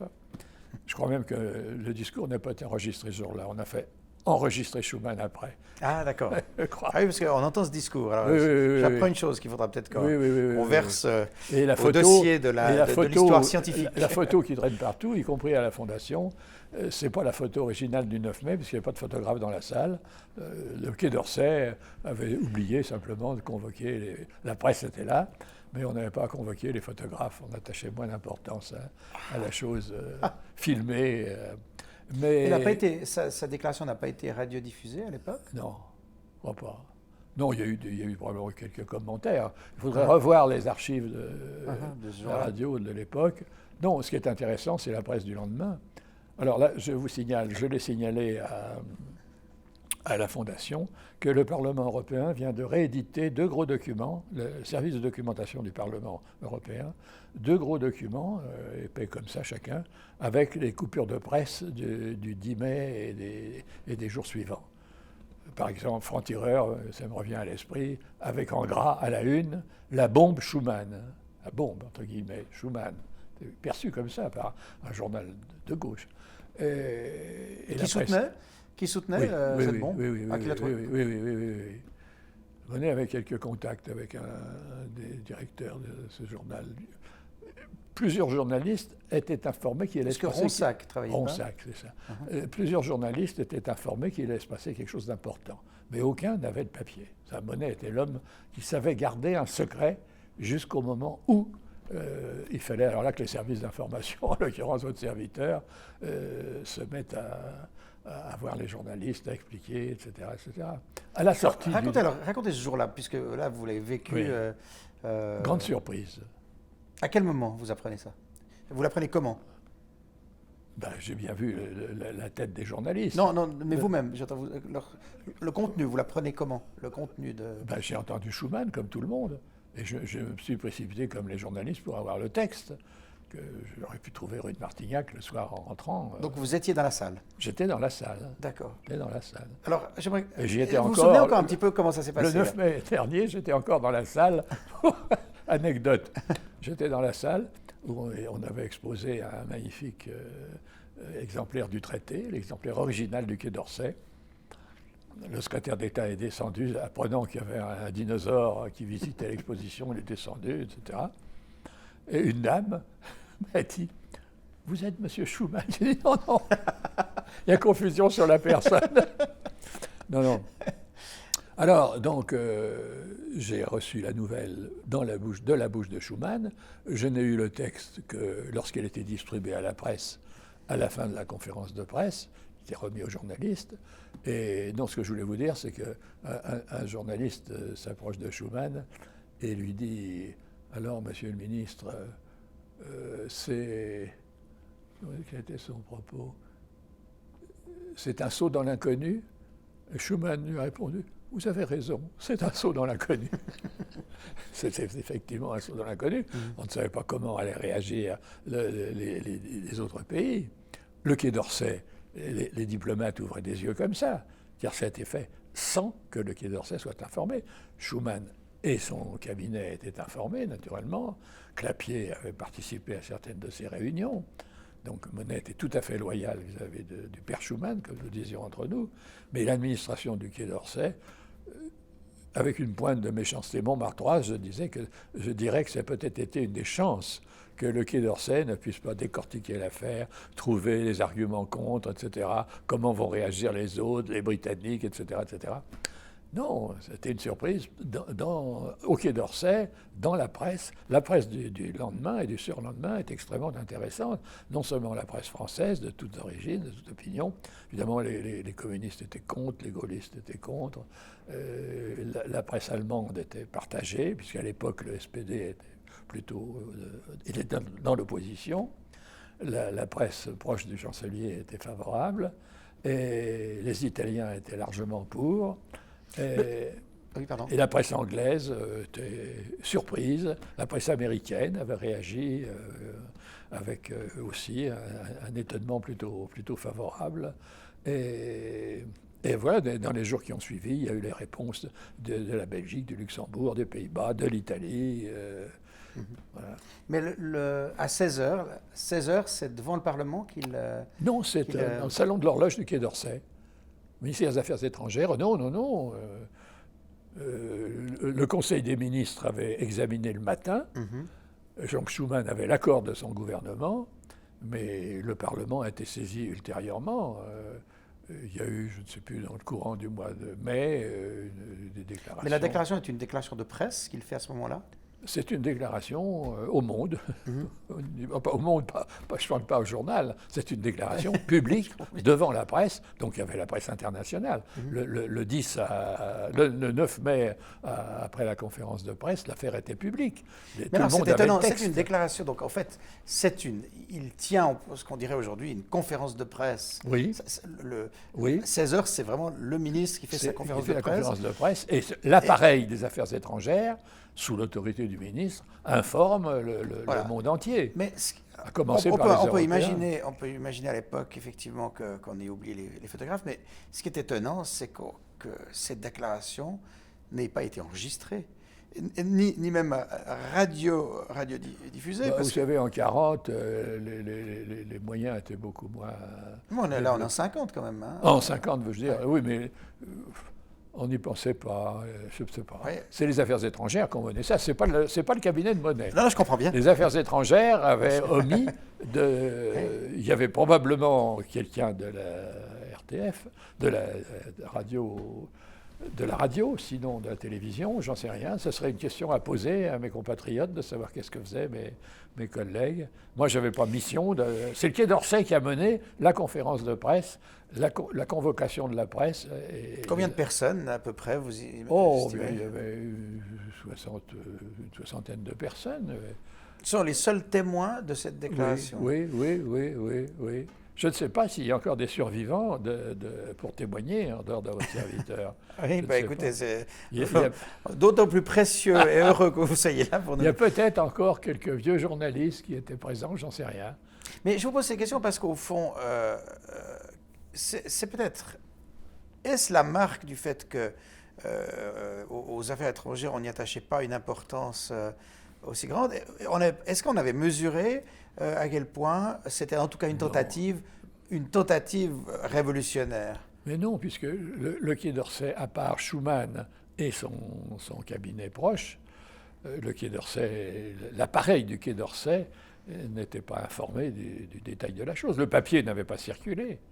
Il n'y avait pas eu de fuite. Vous disiez le matin même, il y a eu un conseil des ministres quand même. Oui. Qui a quand même bien eu connaissance de ce plan. Après le Conseil des ministres, il n'y a pas eu de conférence de presse du porte-parole du gouvernement. Mais je veux dire, le Conseil des ministres, il a quand même dû prendre connaissance du contenu pour pouvoir Évidemment, Schuman a exposé son projet, mais je ne crois pas qu'il ait remis son papier. Il a exposé son projet en annonçant qu'il le rendrait public par écrit, par oralement et par écrit, l'après-midi à 16h.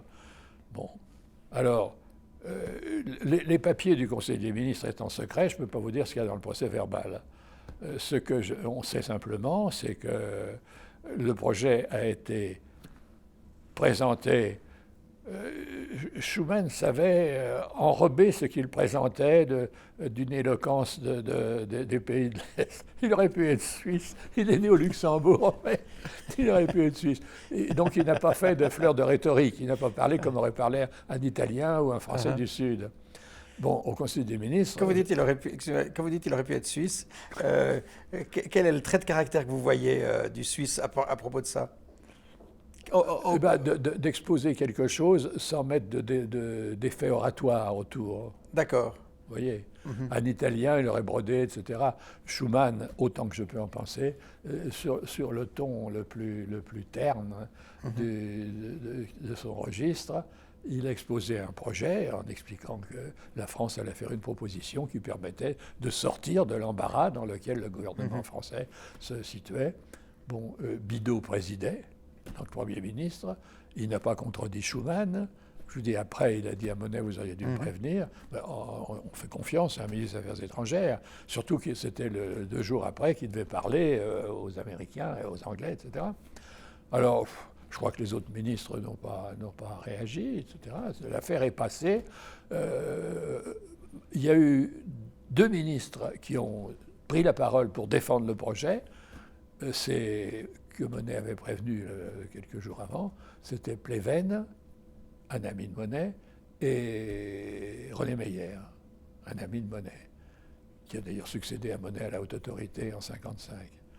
Et Pleven, qui a été l'homme de la Communauté européenne de défense, mais là, on franchit une étape.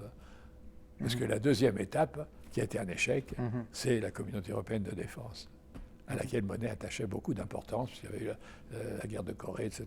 Alors, c'était le pendant, si je puis dire, de la communauté Charbon-Acier, c'était de plier l'Allemagne et la France et les autres, notamment les autres membres de l'Union, de la Charbon-Acier, de la communauté Charbon-Acier, de les plier à une discipline commune en matière de défense. Monet attachait beaucoup d'importance à cette communauté européenne de défense, auquel les Italiens avaient demandé, et Monet avait accepté, qu'on attache un appareil d'institution politique. Parce que la communauté de défense devait être accompagnée d'une autorité politique européenne. Donc, et ça, c'était tout de suite après, c'était 51, puisque la guerre de Corée, si je ne me trompe, a dû intervenir en juin 50, des choses comme ça. Et c'était la deuxième étape, c'était un échec. Moi, j'étais avec Monnet le soir de l'échec de la Communauté européenne de défense. Si vous êtes d'accord, je Oui, vais je vous encore en vous faire revenir sur Revenons. cette déclaration Schuman, Oui. parce qu'évidemment, après, on va passer sur votre présence dans le cadre du travail autour de la CECA. Mais vous êtes, en 50, vous êtes encore attaché au plan. Quand vous assistez, lorsque vous êtes Oui, je suis chargé de mission au plan, je suis directeur du cabinet de Monnet. Et vous êtes directeur du cabinet de Monnet. Est-ce que, j'imagine, vous êtes replongé un petit peu dans vos souvenirs pour faire revivre ce que vous avez senti lorsque vous étiez parmi ces 60 qui sont à l'écoute d'un moment assez crucial de l'histoire de notre continent. Alors, j'aimerais vous demander un petit peu de me raconter ce que vous avez ressenti. Est-ce que vous attendiez à quelque chose de grand, mais est-ce que vous attendiez à aussi grand? Oui, est-ce que vous saviez vraiment quel était le contenu quand j'ai lu le papier, quand j'ai écouté Schuman et que j'ai lu le papier, je dirais maintenant que j'ai un peu pensé comme Goethe. C'est un petit peu vaniteux de ma part. Goethe, au lendemain de la bataille je ne sais plus laquelle, disait une nouvelle époque a commencé. Il a écrit ça à Goethe. Et moi, j'ai eu le sentiment vraiment qu'on s'engageait dans quelque chose de tout à fait nouveau. Mais est-ce que, je dirais à 16h moins 1, vous aviez quand même eu vent plus ou moins. Non. À 16h moins 1, vous saviez plus ou moins ce qui allait être dit ou non? Non, c'est le papier de Monnet, c'était devenu le papier de Schuman, secret absolu, le Conseil des ministres n'avait pas bavardé. Je ne suis pas sûr que les membres du Conseil des ministres avaient perçu toute la portée de l'affaire. Le Conseil des ministres, il pensait simplement que la France se tirait d'un mauvais pas en apportant une proposition nouvelle à la réunion qui devait se tenir quelques jours après. Donc ce que vous saviez avant, c'est qu'il se préparait quelque chose dans le cabinet d'à côté, comme vous disiez tout à l'heure. Il se préparait quelque chose d'important, pour ne pas dire de révolutionnaire, entre guillemets, quelque chose d'important qui devait notamment tendre à résoudre le problème entre la France et l'Allemagne. Alors, en le découvrant, qu'est-ce que vous êtes dit?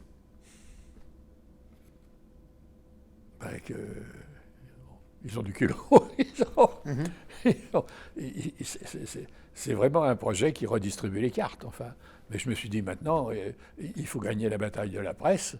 Alors là, je revenais dans mon rôle auprès de Monnet. Et il faut suivre l'affaire dans son développement, parce qu'après, je savais qu'il y aurait les négociations, un traité, etc. etc. Bon. Mais vous-même, le fond de vos propres convictions. C'est-à-dire que mon admiration pour Monnet a encore grandi. Pour non seulement sa capacité d'inventer, mais son art de porter l'affaire à quelqu'un, Schuman, qui est en position de faire aboutir des pensées, des projets en décision politique.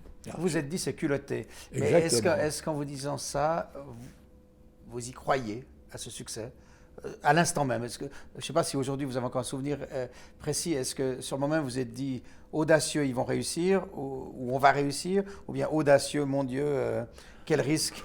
En homme d'information, je me suis dit maintenant, attendons les réactions de la presse et des milieux politiques et des autres pays. Les Français proposent. Je savais que les Allemands avaient accepté, puisque Adenauer faisait la même déclaration de son côté en Allemagne. Il avait passé le même message à son gouvernement. Et nous attendions, j'attendais, comment vont réagir les autres, les Bénéluxiens et les Britanniques. Est-ce que les Britanniques vont accepter ou pas? Moi, je n'étais pas de culture anglaise, comme je vous dis, j'ai fait de l'allemand au lycée, mais je savais l'importance du Royaume-Uni. Je savais que Churchill s'était prononcé pour les États-Unis d'Europe, et maintenant on va voir ce qu'ils font. Alors, À quel moment est-ce que vous Alors avez Monet est eu- allé à Londres dans les jours suivants, comme vous savez, Mhm. en leur disant alors, il avait beaucoup d'amis là-bas, il parlait l'anglais comme le français, peut-être même un peu mieux. Quand je l'ai connu, il parlait mais il cherchait ses mots parfois en français, mais c'est revenu très vite. Il est allé à Londres donc dans les jours qu'on suivit, en disant au gouvernement, alors voilà, il avait déjà l'accord des Allemands bien sûr, des Italiens, du Benelux, et vous? Alors les Anglais ont tourné autour du pot, c'est dans les mémoires en disant oui, c'est intéressant, nous sommes prêts à entrer en négociation. Or, Monet leur a dit, je ne vous demande pas si vous êtes prêts à entrer en négociation, mais est-ce que vous acceptez ce qui est dans le document du 9 mai 50? Si vous acceptez le contenu, on va négocier, évidemment, ça c'est le travail des diplomates. Mais non, on ne peut pas comme ça. Enfin, une fois de plus, ils ont botté en touche. Ils étaient prêts à négocier, mais il ne s'agissait pas seulement de négocier, il s'agissait de faire négocier un traité avec des représentants de gouvernement qui avaient accepté la déclaration Monet-Schuman, qui était maintenant une déclaration Monet-Schuman-Adenauer. Mhm. À quel moment est-ce que vous avez parlé de cela avec Monet la première fois? Suite à la déclaration Schuman, quand est-ce que vous avez revu Monet pour en parler? Moi, j'ai repris les réunions chez Monet. Le partage des tâches avait disparu, puisque maintenant, c'était les affaires étrangères qui menaient les affaires. Moi, j'avais ma tâche d'information auprès de Monet, de recevoir les journalistes individuellement, de leur expliquer la chose. Mais Monet avait une pleine confiance dans Schuman, dans Adenauer, et il était évidemment très, très satisfait de voir que les adhésions d'autres pays, de 4 autres pays, sont venues. Mais vous en avez parlé le jour même avec Monet, Non, parce après la déclaration? qu'il a été, je ne sais pas ce qu'il a fait le soir le soir du 9 mai, je ne crois pas l'avoir revu dans la soirée du 9 mai. C'était assez... Non. Quand est-ce que vous l'avez revu après ça? Le lendemain. Le lendemain déjà? Certainement, il a repris son travail de commissaire au plan. Lui. Vous vous rappelez un petit peu les discussions? Parce que j'imagine bien que vous avez dû en parler. Première chose que vous avez fait en vous voyant, vous avez dû parler de ça, Avec non? Monet, on ne bavardait pas. Non. Le lendemain, il a dû me dire comment va la presse, comment est-ce qu'ils réagissent. Pas de souvenir très précis. Mhm. J'ai dû lui montrer les titres des journaux. Il dit, ouais, on parle de la bombe Schuman. Il a dû trouver ça amusant. Mais avec Monet, on parlait sérieusement, parfois avec humour, il savait en avoir, mais on ne bavardait pas. C'était l'homme à qui je pouvais dire le canard enchaîné a dit ceci, ça ne m'intéresse pas. Les ragots parisiens n'intéressaient pas. Moi, ça m'amusait. Je suis Montmartrois, de temps en temps, ça m'amusait. Mais j'ai dû lui dire, ben voilà, Franc-Tireur parle de la bombe Schuman. Ah, ça a dû l'amuser. Mais non. Je suppose qu'il a dû revoir Schuman dans les jours suivants, après la réunion internationale, et pour fixer une date pour ouvrir les négociations. Alors les négociations se sont ouvertes assez vite, et Monet a dirigé la délégation française. Adenauer, c'était un détail peu connu, Adenauer avait désigné, ou s'apprêtait à désigner quelqu'un pour présider la délégation allemande. C'était un homme de l'industrie, j'ai oublié son nom, certainement très respectable, mais Monet a dit non. C'est une affaire politique, c'est pas une affaire charbon-acier, industrielle, etc., etc. Envoyez-moi quelqu'un qui a votre confiance. C'est pourquoi Adenauer a désigné Hallstein, professeur Hallstein, une autorité en Allemagne, qui n'était pas liée à l'industrie, mais qui avait l'entière confiance d'Adenauer. Toujours le souci, les industriels à leur place, comme les syndicalistes et autres, comme les experts, mais c'est une affaire politique. Bon, alors le travail après peu de semaines après, les négociations ont commencé. Bon, je n'ai pas suivi les négociations, c'était les affaires de Monet et de ses collaborateurs, et évidemment des représentants des autres pays qui avaient adhéré, les Allemands et autres. Ça a duré plusieurs semaines jusqu'à la signature du traité en 51, je crois, en avril 51, si je ne me trompe. Voilà. Alors, Non, le travail auprès de Monet était... tout le monde ne se mêlait pas de tout. Il tenait à ce que chacun... C'était pas un homme qui compartimentait les secrets, mais la division du travail, pour lui, était une nécessité. Et Rabier n'était pas dans la négociation, il n'en était pas... personne ne m'en a jamais exclu, mais j'avais aucune raison d'y être. En revanche, j'avais des amis qui y étaient, notamment quelqu'un qui est mort maintenant, qui était un collaborateur d'Étienne Hirsch, et qui a suivi de très près, un nommé Ripper, il a suivi de très près toutes ces affaires. alors, en 1953, vous prenez la direction du service d'information de Alors, la haute autorité à la demande de Monet. Hein. C'est là qui vient vous prendre au plan pour vous... alors, il me prend au plan, j'entre le 1er janvier 52, 52 ou 53 53, 1er janvier 53. Non, Monet, lui, était depuis août 52 à Luxembourg. Moi, j'avais dit non. Il m'avait proposé, je préfère rester à Paris, etc. Hirsch, son successeur, m'avait fait nommer secrétaire général du plan, secrétaire général adjoint du plan. Et donc, comme je disais tout à l'heure, Metz, à Toussaint 1952, je tombe sur Monet à Luxembourg, qui me dit j'ai besoin de vous, etc. J'entre le 1er janvier 1953 comme chargé de mission. Et Monet me dit tout de suite, bon, vous vous occupez de mon cabinet. Il disait ça à plusieurs personnes, d'ailleurs, il y avait Berthoin aussi. Monet n'était pas un homme d'organigramme. Et il faut que vous fassiez tout de suite un rapport mensuel. Le traité nous fait l'obligation de faire un rapport annuel, mais il faut que les gens sachent ce que nous faisons à Luxembourg. Monet n'était pas un homme du secret, contrairement à ce que beaucoup de gens pensent. C'était un homme du discret. C'est différent. Quand une affaire était en préparation, la préparation était secrète. Mais une fois qu'elle était arrêtée, même pendant la période du secret, il lui arrivait de parler off the record des journalistes. Bien choisis, amis de préférence, pour avoir des opinions extérieures. Mais une fois que l'affaire était lancée, alors là, le rôle de l'information devenait important. Il m'a dit, il faut que vous créiez un rapport mensuel de la haute autorité pour que les gens sachent ce que nous faisons à Luxembourg. Alors, avec un rédacteur, je crois, et une secrétaire, j'ai créé ce rapport mensuel. Et peu à peu, c'est développé. J'ai raconté ça dans des conférences à Louvain, dans des conférences à des historiens, qui sont d'ailleurs à la Fondation, tout ça. Peu à peu, ça s'est étoffé. On a fait venir un journaliste de chacun des pays de la communauté charbon-acier pour travailler avec moi à Luxembourg, un Allemand, un Hollandais, un Italien, etc. Peu à peu, ces gens ont été envoyés dans les pays pour créer des bureaux d'information. Et ainsi s'est développé l'embryon d'un petit service d'information de la CECA qui ultérieurement s'est élargi après les traités de Rome, après de longues bagarres entre la CECA, le marché commun, l'Euratom, jusqu'en 60, alors le service d'information, Direction générale de l'information, a été officiellement créé et j'ai rejoint Bruxelles, j'ai quitté Luxembourg en 60 pour rejoindre Bruxelles.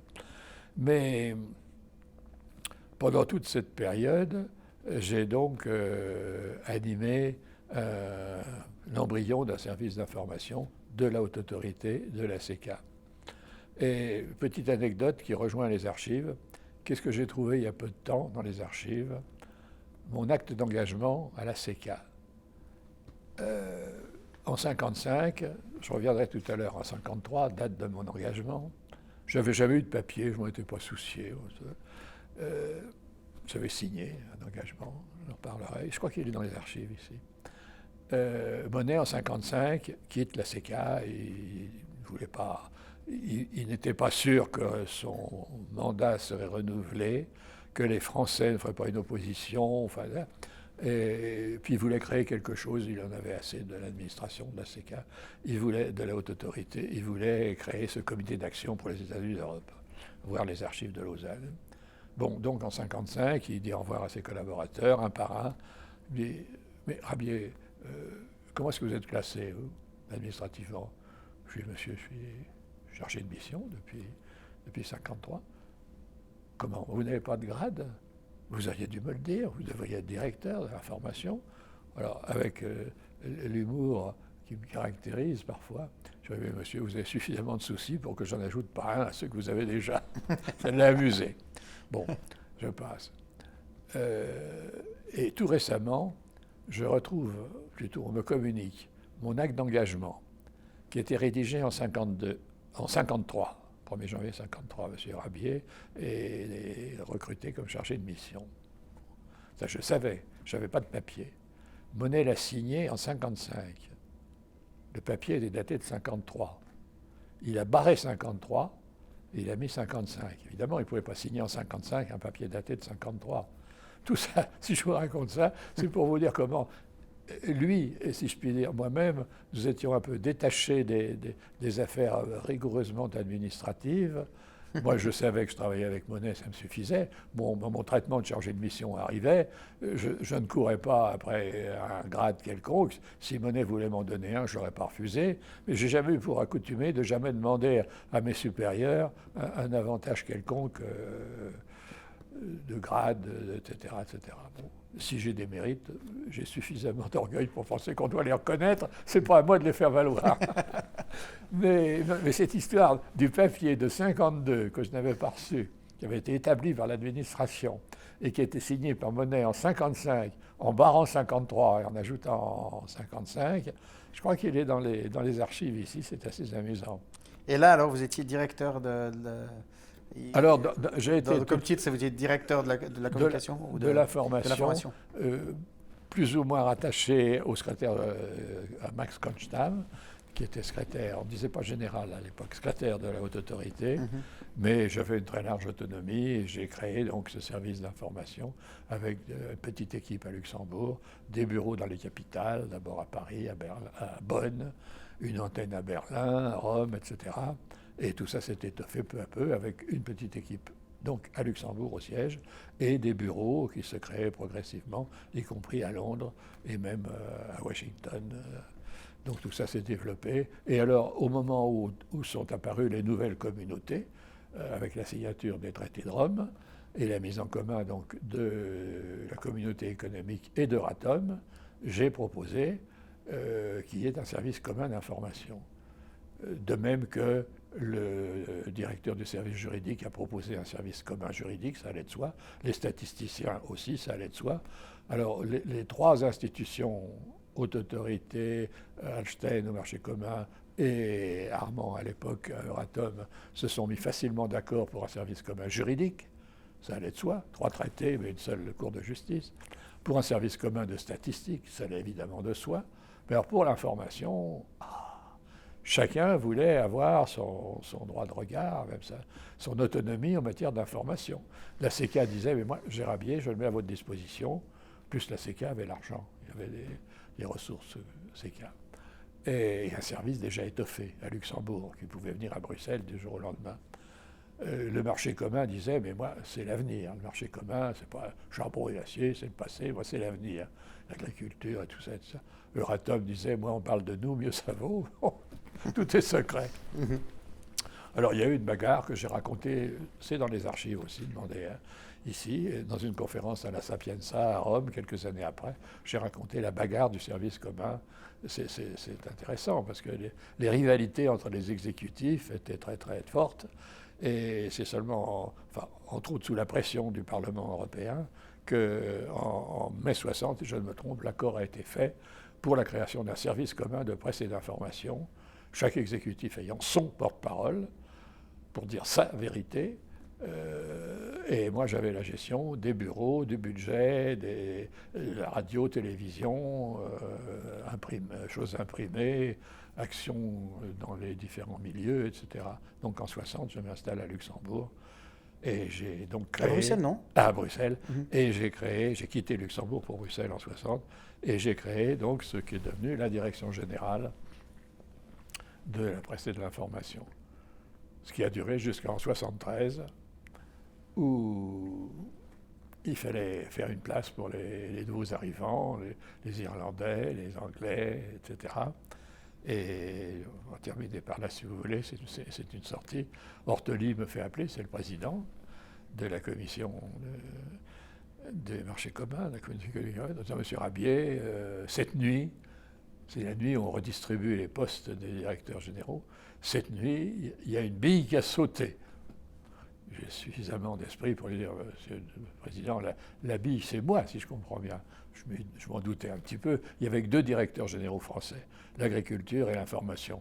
Je me doutais bien que l'importance que mes compatriotes, en tout cas, attachaient à l'agriculture, qui était dirigée par un Français, avait à leurs yeux plus d'importance que l'information, parce que je n'étais pas très bien vu dans les milieux gaullistes. J'avais toujours l'étiquette monnaie dans le dos, n'est-ce pas? On me respectait, mais on ne votait pas mon budget. Et les Français s'abstenaient dans le budget de l'information. On vous reprochait d'être trop pro-européen? Oui, oui.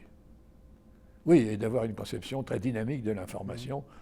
Moi, j'étais trop proche de Monnet, en fait, par rapport à De trop Gaulle. proche de Monnet, trop proche de 9 mai 50, encore une fois, sans provocation, mais pour moi, l'information, ce n'était pas uniquement répéter les faits et gestes de l'exécutif, mais d'essayer d'informer et de former une conscience européenne. Informer la presse, aussi honnêtement que possible, mais former dans les différents milieux une conscience européenne, faire en sorte que la presse féminine se voit d'une frontière, au-delà des frontières, que la presse pour jeunes se rencontre, que les associations de consommateurs aient des relations entre elles, et voilà. Alors donc Ortoli me dit que vous êtes encore jeune, si vous voulez rester comme conseiller spécial de la commission, non rémunéré, mais mis à la retraite, ce qui est correct, je suis prêt, m'a dit Ortoli, qu'est-ce que vous voudriez faire? Alors à ce moment-là, j'ai dit, je voudrais créer une mécanique de sondage d'opinion publique. Ce fut l'Eurobaromètre, mais c'est un autre chapitre. L'Eurobaromètre qu'on a eu l'occasion d'ailleurs oui. de voir avec vous lors d'une de nos précédentes rencontres, qui est d'ailleurs un truc assez extraordinaire. Mais tout ça était passionnant, vous savez. Quand je raconte ça à mes petits-enfants, ça les surprend, ça les intéresse, chacun fera ce qu'il veut. J'ai une de mes petites filles qui fait une école supérieure des statistiques à Paris. Je lui dis en taquinant qu'elle a 20 ans. Quand tu auras fini ton école, au bout de 3 ans, postule pour prendre un job à l'Eurobaromètre. Ça serait très bien qu'il y ait une petite rabier qui travaille à l'Eurobaromètre. Bon, elle fera ce qu'elle veut. Fera ce qu'elle veut. Non, mais là, vous avez été le créateur de quelque chose d'extrêmement précieux. Extrêmement précieux aujourd'hui. J'ai une vie passionnante, je dois le dire. Il y a eu des difficultés. J'ai eu des patrons avec lesquels je ne m'entendais pas. Il y en a eu peu. Peu. Mais je ne donnerai pas de nom. Mais un jour, ils sont morts d'ailleurs. Les gens qui m'ont voulu du mal sont tous morts. J'y suis pour rien, mais je constate. Je constate. Des anecdotes, pour terminer, sans donner de nom. Un jour, le président d'un des exécutifs me convoque pour le dire « Monsieur Rabier, il faudrait changer les notes que vous avez données à telle personne. » Je dis « Monsieur le Président, je regrette beaucoup, mais je donne mes notes en conscience. On peut me juger sur la façon dont je donne les notes, mais je ne peux pas changer les notes qu'en conscience j'ai données à quelqu'un. Mais Monsieur Rabier, je peux vous briser. » Si sec, il ne parlait pas dans sa langue. Ce n'était pas un Allemand. Il parlait dans une autre langue, du Sud. Et oui, mais vous pouvez me briser, mais moi, je ne peux pas changer les notes. On en est resté là, je n'ai pas changé les notes. Bon, la personne est morte, ils sont morts tous. Celle que j'avais, c'est une femme, celle que j'avais notée, le président qui me reprochait d'avoir mal noté. Mais je ne pouvais pas, vraiment en conscience, je ne veux pas jouer les Don Quichotte, mais une fois que j'ai donné les notes, moi on peut me noter. Mais quand j'ai noté quelqu'un, elle pouvait refuser ses notes, dire « Monsieur Rabier, mon patron est un idiot, etc. Je vaux plus que ça. » Mais c'est à elle de réagir. Moi, bon. Une autre fois, un président, un autre, alors là c'était plus amusant, plus gentil, encore je ne donnerai pas de nom, me dit, dans un cocktail, avec le sourire, « Monsieur Rabier, qu'est-ce qu'il faut pour avoir une bonne politique d'information ?»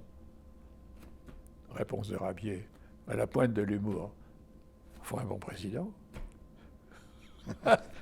Il a accepté. Ça a eu l'air de l'amuser. Oui, mais c'est pourtant tellement vrai à part ça. En plus, c'est vrai. Ça, je veux dire. C'est vrai, alors pourquoi ne pas le dire? Tout à fait. Il est mort. J'aurais peut-être encore une question à vous poser Oui, je vous en prie. sur ce qu'est devenu ce service service d'information. Parce que bon, avec la CECA et sa disparition, est-ce que ce système, je dirais ce service d'information a été maintenu jusqu'au bout, ou est-ce qu'on en retrouve, j'allais dire, dans l'Europe actuelle, un descendant? Ah, bonne question. D'abord, nous sommes 27, et plus 6 ou 9 ou 10 ou 12. En plus, il y a une tendance à mettre le mot communication avant le mot d'information. Or, je dis souvent, la communication, pour moi, c'est le tuyau. Il faut un bon tuyau, et déboucher de temps en temps. Mais l'information, c'est ce qu'on met dans le tuyau. Deuxièmement, du point de vue européen, la politique que j'ai essayé de mener, avec l'appui de Monnet, de Hallstein et de beaucoup d'autres, ça a été de dire il faut informer. J'ai fait un cours à l'université de Bruxelles pendant deux fois 2 heures, qui est aussi à la Fondation. Il faut informer la presse, les organisations les plus diverses, les syndicats, etc. Mais il faut se soucier aussi de former une conscience européenne. Et ça, c'est le côté Monnet.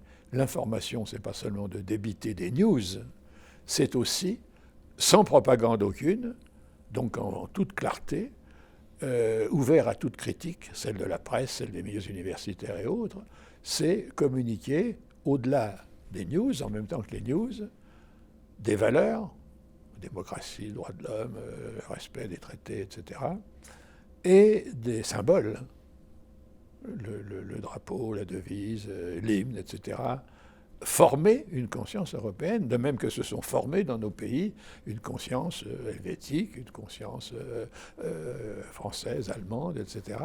Donc former des citoyens.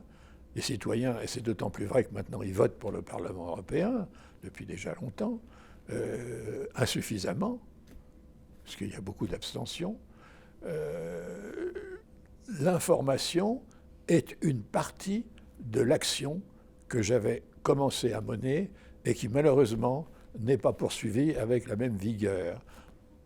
On informe, il y a les conférences de presse, tout ça, les news, ça circule, mais la partie formation d'une conscience européenne, elle est un peu à la traîne. Bon, il y a des choses qui se font, il y a Erasmus, ça contribue à former une conscience européenne.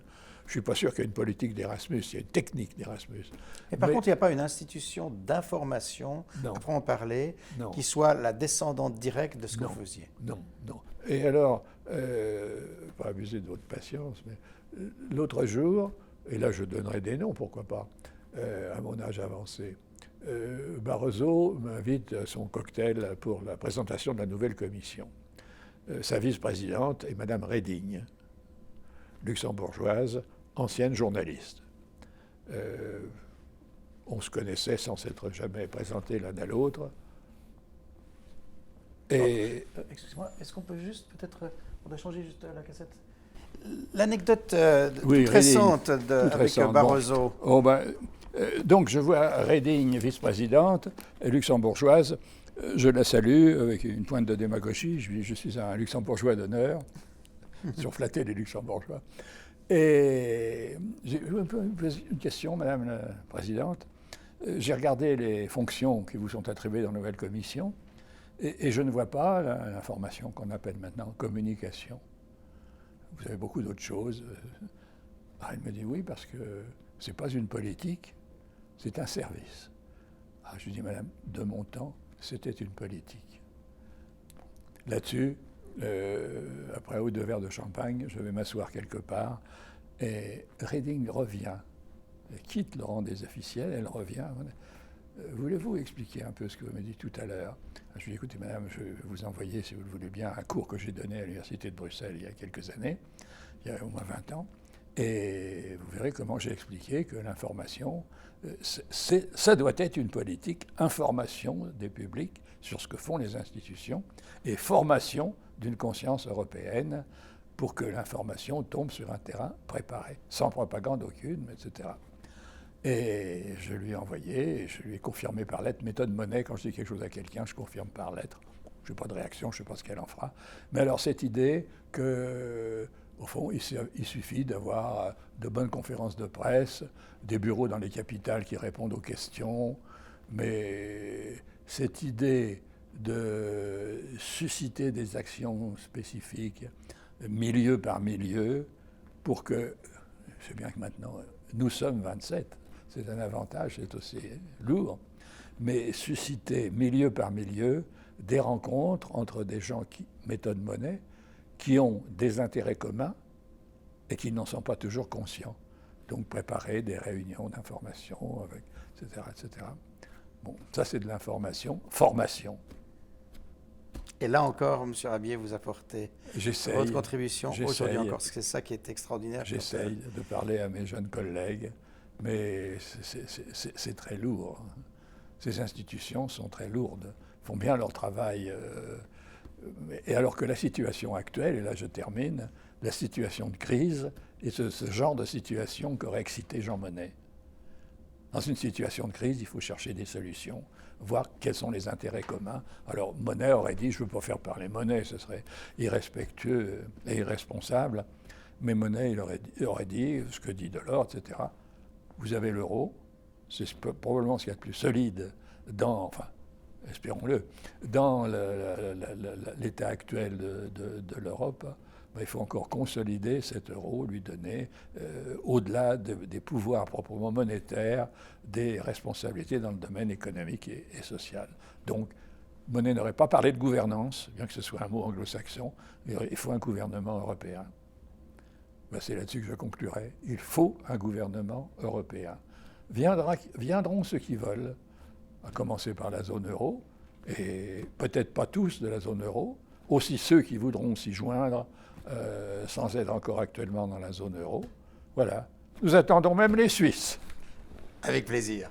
Merci infiniment, M. Rabier. Si vous souhaitez voir d'autres vidéoportraits, consultez le site Vitassumus qui met en ligne régulièrement nos interviews filmées réalisées à partir de 1978.